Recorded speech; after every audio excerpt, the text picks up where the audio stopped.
Ang lupit ng Wally Bayola ng Celtics, nag-ala Kobe Bryant moves. Napaselebrate na lang dito ang Celtics para bang nag-champion na. Habang may pinostress naman dito si Donovan Mitchell. Nanggigil si Spida. Boston Celtics versus Cleveland Cavaliers. Magkalaban ngayon na magkatabi sa standings na number 7 at number 8 sa East. Start ng first quarter, mainit na kaagad dito yung opensa ng Celtics. Nagala Stephen Curry naman dito sa Peyton Pritchard na kung saan tatlong tres kaagad dito ang kanyang naipasok sa loob lamang ng 2 minuto. Nakapagtala sila dito mga idol ng 13 to 2 run. Pero buti na lang, agad naman ditong nakabawi ang Cavaliers. Sila naman dito yung nagpaulan ng tres ni Donovan Mitchell at DeAndre Hunter para dito sa home team. Peyton Pritchard may double digit scoring na rin dito sa Celtics. Wala pang kamintis-mintis yung player na to. At nasundan naman dito ng driving layup ni Anthony Simons. Nakakuha naman dito ng momentum ang home team. Naibaba nila ito sa single digit. Gandang alip assist pang ginawa dito ni Mitchell to Tomlin sa play na to.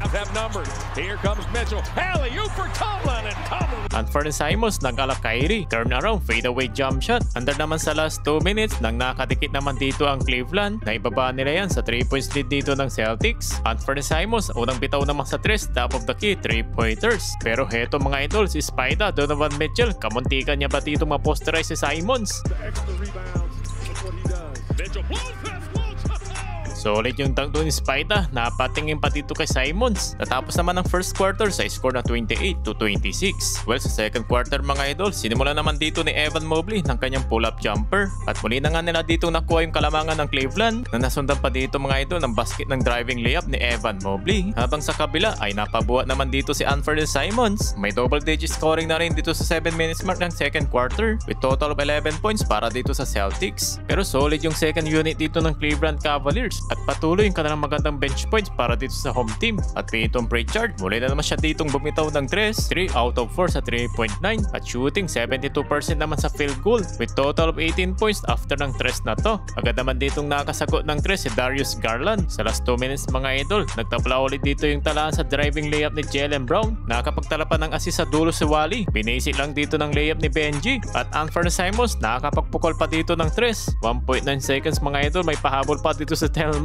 Biglang nag-celebrate, parang panalo na agad ang Celtics. Lamang tuloy ng 9 points ang visiting team, 60 to 51. Half-time, nireview mga idol yung 2 points ni Tellman, hindi counted, kaya naman 58 to 51. Entering of the third quarter, nasimulan dito ng Celtics yung opensa. 3 yung kanilang kalbo ngayon mga idol. Habang sa Cavaliers, back-to-back basket naman dito ni Evan Mobley, 5 straight points para sa kanilang opensa. Pero after nyan, nakakuha naman dito ng counted and 1 si Wally Bayola para dito sa Celtics. Muli nila dito nakuha yung momentum ng visiting team at pumalo ng ulit ito sa double digit lead. Pero buti na lang, agad naman ditong naibawi ng 3 points ng former Warriors na si Lindy Waters. Kaso, kontrolado pa rin dito ng Celtics yung laban. Nagkasunod-sunod dito yung kanilang mga basket. Bigla na lang napako sa 65 points ng Cleveland Cavaliers. At dito na nga sila napa-timeout sa 3 points ni Peyton Pritchard. After ng timeout ng Cavaliers, napa-takeover naman dito si Donovan Mitchell. Mahala si Spida, mababa ang kanyang shooting percentage sa field. Habang leading scorer naman dito si Evan Mobley na may double digit scoring with total 20 points. Buhat niya yung opensa dito ng Cavaliers. Natapos ang third quarter, lamang pa rin ang double figure ang Celtics, 90 to 79 going to the fourth quarter.